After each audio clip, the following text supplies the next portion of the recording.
Eles são os três poderes: legislativo, executivo e judiciário? Não. Totalmente por fora. Não. Puta, nada.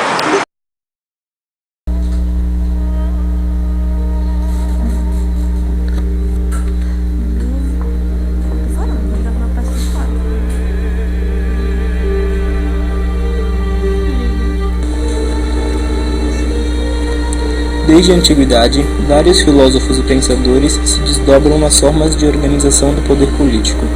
Muitos desses se preocupavam com a investigação de uma forma de equilíbrio em que o poder não se mantivesse sustentado nas mãos de uma única pessoa ou instituição. Já nessa época, as implicações de um governo de feições tirânicas ou autoritárias preocupavam as mentes daqueles que voltavam sua atenção ao terreno político.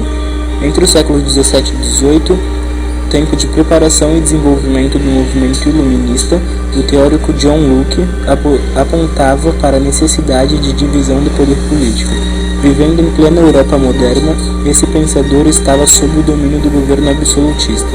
Em tal contexto, observamos a figura de um rei capaz de transformar as suas vontades em lei e sustentar a validade das mesmas através de justificativas religiosas. Algumas décadas mais tarde, Charles de Montesquieu se debruçou no legado de seu predecessor britânico e do filósofo grego Aristóteles, para criar a obra O Espírito das Leis. Nesse livro, o referido pensador francês aborda o meio de reformulação das instituições políticas através da chamada teoria dos três poderes. Segundo tal hipótese, a divisão tripartite poderia se colocar como uma solução frente aos desmandos comumente observados no regime absolutista. Mesmo propondo a divisão entre os três poderes, Montesquieu aponta que cada um destes deveriam se equilibrar entre a autonomia e a intervenção nos demais poderes. Dessa forma, cada poder não poderia ser desrespeitado nas funções que deveria cumprir. Ao mesmo tempo, quando um deles se mostrava excessivamente autoritário ou extrapolava suas designações, os demais poderes teriam o direito de intervir contra tal situação desarmônica. Neste sistema, observamos a existência dos seguintes poderes: o poder executivo, o poder legislativo e o poder judiciário.